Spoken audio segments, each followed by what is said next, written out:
Hello friends, welcome back to the Vicky teach YT. तो guys, पिछले video में हम लोग क्वेश्चन नंबर 1, 2 और 3 किया था और वास्तविक संख्या का कुछ बेसिक चीज़ जाना था। तो इस वीडियो में मैं आपको बताऊंगा कि 4 और क्वेश्चन नंबर 5, मतलब क्वेश्चन नंबर 4 और 5 कैसे हल होगा। तो चलिए वीडियो में बनी रहिए, मैं आपको बताता हूँ कि कैसे हल होगा। तो क्वेश्चन नंबर 4 में दिया हुआ है कि यूक्लिड विभाजन प्रमेय का प्रयोग करके दर्शाइए कि किसी धनात्मक पूर्णांक का वर्ग किसी पूर्णांक m के लिए 3m या 3m+1 के रूप का होता है। और यहाँ पर संकेत में दिया हुआ है कि यह मान लीजिए कि x कोई धनात्मक पूर्णांक है, तब 3q या 3q+1 या 3q+2 के रूप में लिखा जा सकता है। इनमें से प्रत्येक का वर्ग कीजिए और दर्शाइए कि इन वर्गों को 3m या 3m+1 के रूप में लिखा जा सकता है। ठीक है, क्वेश्चन बहुत आसान सा है तो और मज़ा भी आएगा बनाने में। चलिए मैं आपको बताता हूँ कि इसका हल कैसे होगा। बुक को रखता हूँ साइड में और इधर सॉल्यूशन क्वेश्चन नंबर 4 है। ठीक है, तो यहाँ पर लिखना यही है कि माना कि धनात्मक पूर्णांक a है। माना कि धनात्मक पूर्णांक a है, आपको मान लेना है सिर्फ कि माना कि धनात्मक पूर्णांक a है और b बराबर हमने 3 लिया है। अब 3 क्यों लिया, तो यहाँ पर दिया हुआ है कि 3q+1 या 3q+2 के रूप में लिखा जा सकता है, इसीलिए मैंने यहाँ पर b बराबर 3 लिया है। अब फिर से वही अप्लाई करेंगे यूक्लिड विभाजन प्रमेय का।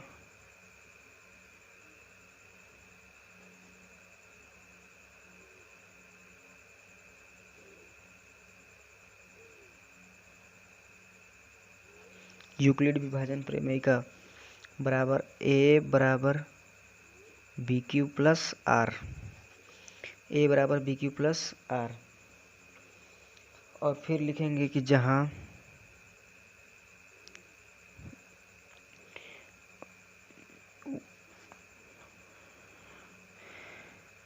b से छोटा है, ठीक है, मतलब 0 से बड़ा है r और b से छोटा है r।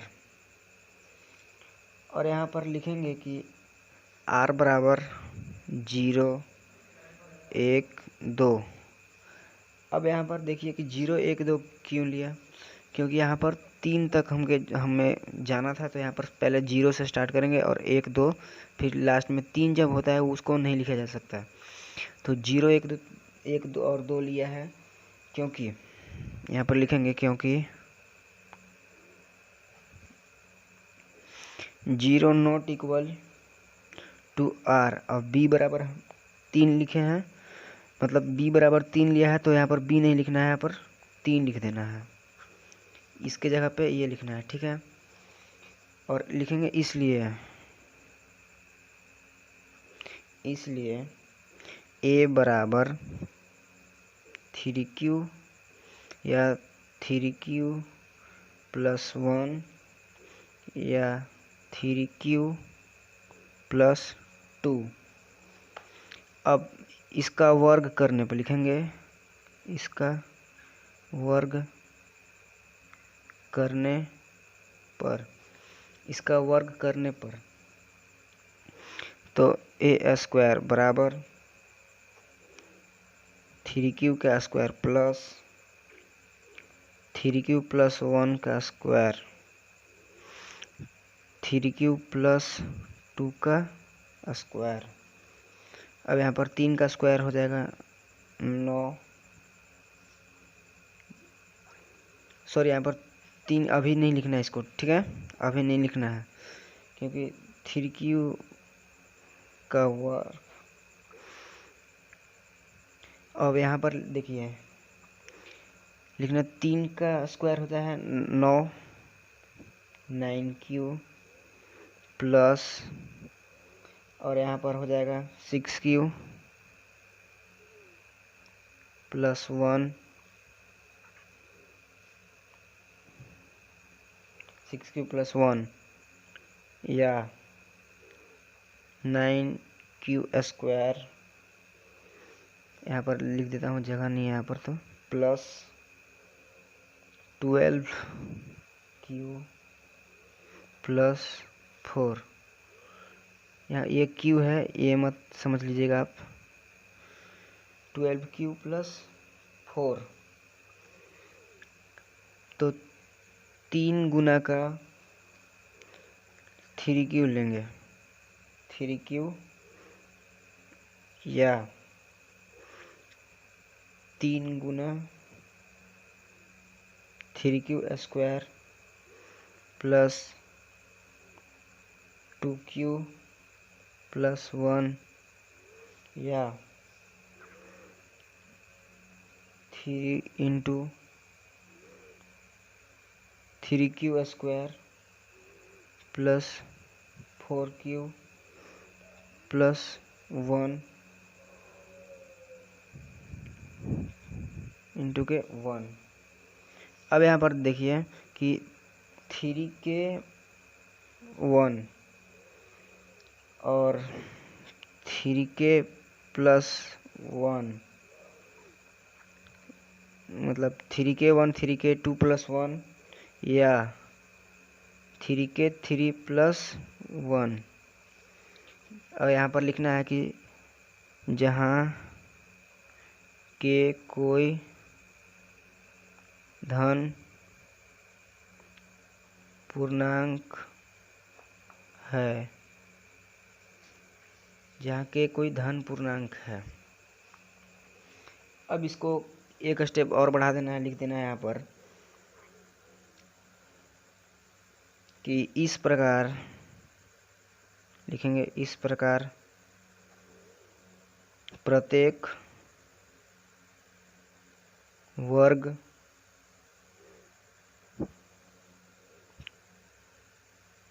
करने पर हमें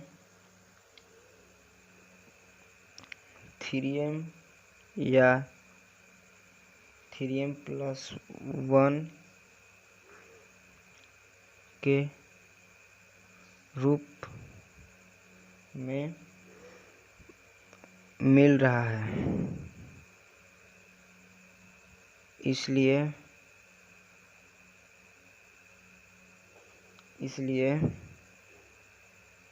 3m या 3m प्लस 1 के रूप में लिखा जा सकता है।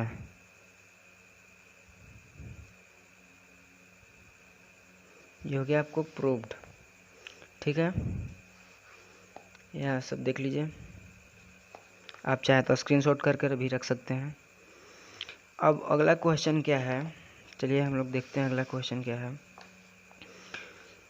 अगला क्वेश्चन दिया हुआ है कि यूक्लिड विभाजन प्रमेयिका का प्रयोग करके दर्शाइए कि किसी धनात्मक पूर्णांक का धन 9m या 9m प्लस 1 या 9m प्लस 8 के रूप का होता है। चलिए, उतना ज़्यादा टफ क्वेश्चन नहीं है, बन जाएगा आसान से।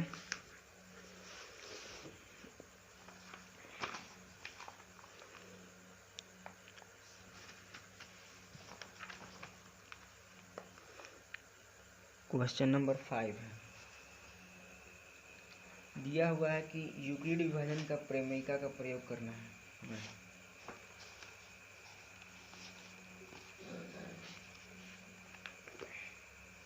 ठीक है, यहाँ पर लिखना है कि माना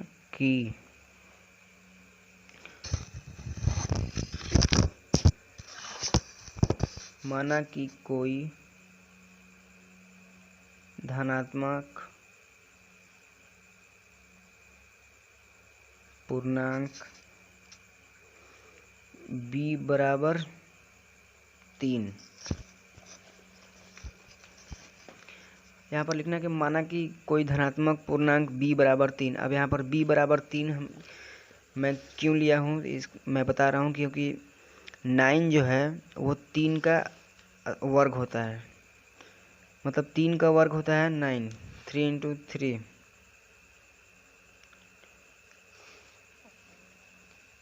अब फिर से वही लिखना है कि यूक्लिड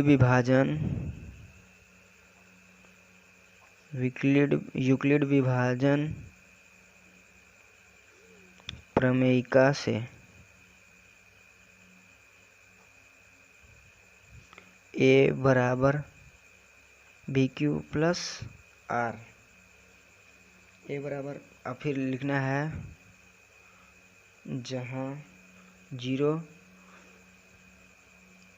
r से बड़ा है और b से छोटा है r, और यहाँ b बराबर 3 रखने पर, यहाँ पर लिखेंगे b बराबर 3 रखने पर, जब b बराबर 3 लिए हैं हम, तो उस मैं पहले ही बता चुका हूँ कि जब 3 रहेगा तो उससे कम लेना है, तो 0 1 2 तक लेंगे।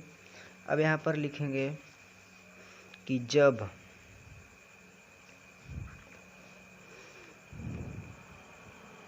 r बराबर 0 तो a equal to 3q plus 0 हो जाएगा। तो a बराबर सिर्फ हमें क्या मिला, 3q मिल गया। जब, अब यहाँ पर लिखना है जब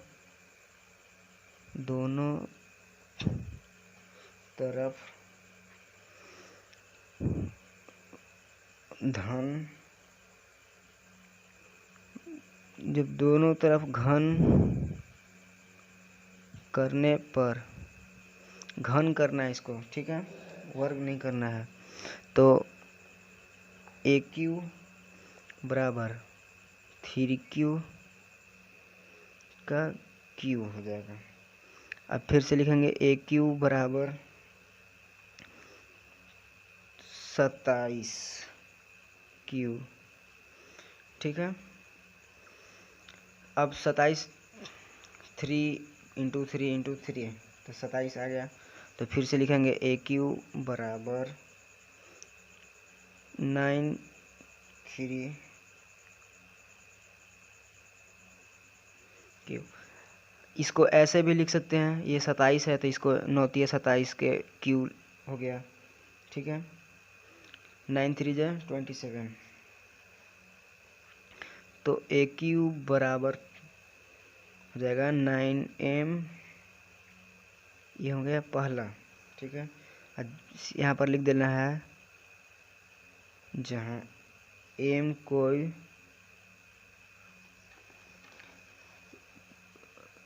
धन पूर्णांक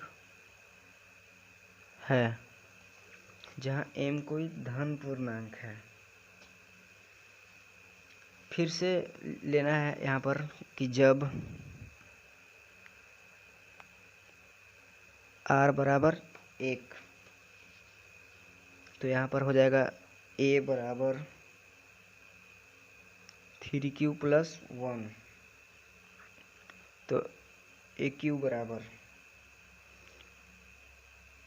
3q प्लस 1 का Q करेंगे यहाँ पर। फिर से लिखेंगे AQ बराबर 27Q प्लस 27Q स्क्वायर करना है यहाँ पर, फिर प्लस 9Q स्क्वायर प्लस 1 करना है, ठीक है।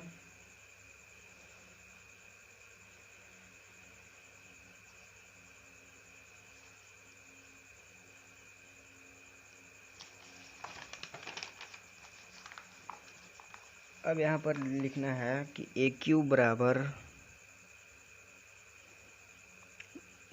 9 3Q, 9 इंटू 3Q का Q प्लस 3q का square plus 1q square plus 1 और AQ बराबर 9n प्लस 1। ये हो गया दूसरा। फिर से यहाँ पर लिखना है कि n कोई धन पूर्णांक है, n कोई धन पूर्णांक है। और फिर से जब यहाँ देखिए, यहाँ पर ये दोनों का काम ख़त्म हो गया और इसको लेना है अब 2 को। तो लिखेंगे जब r बराबर 2 रखने पर, r बराबर 2 रखने पर तो a बराबर 3q प्लस 2 या AQ बराबर 3q प्लस 2 का q हो जाएगा। इसको q कर देना है, ठीक है।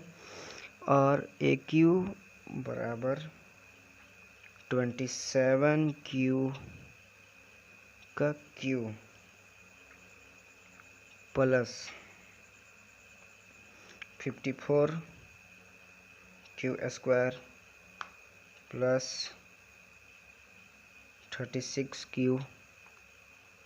प्लस का 8 हो जाएगा। और आगे क्या करना है कि AQ फिर से लिखना है। AQ बराबर, अब यहाँ पर देखिए 27q है, यहाँ पर ठीक वैसे ही लिखेंगे 27q plus 54q square plus 36q plus 8। अब AQ बराबर 9, 27 को 9 तो ऐसे भी लिख सकते हैं, ऐसे भी तो लिख सकते हैं कि 9 × 27 का Q हो जाएगा डायरेक्ट। अब फिर इसको लिख सकते हैं कि 6q स्क्वायर 6 9 2 54, 6 9 जा 54 होता है, और प्लस 4q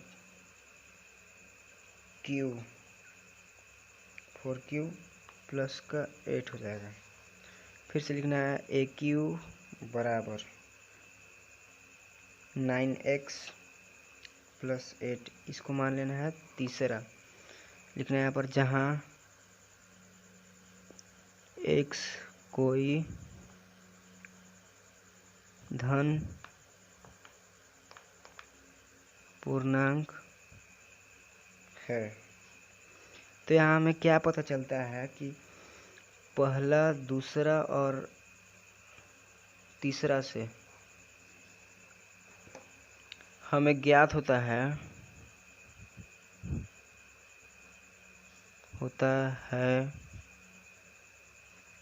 कि 9m या 9m प्लस 1 या 9m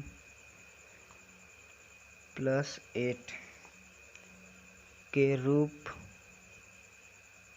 में हम लिख सकते हैं। ये हो गया प्रूफ। वीडियो अच्छा लगा हो तो लाइक करें, चैनल को कर दें सब्सक्राइब और शेयर कर दें। Thanks for watching.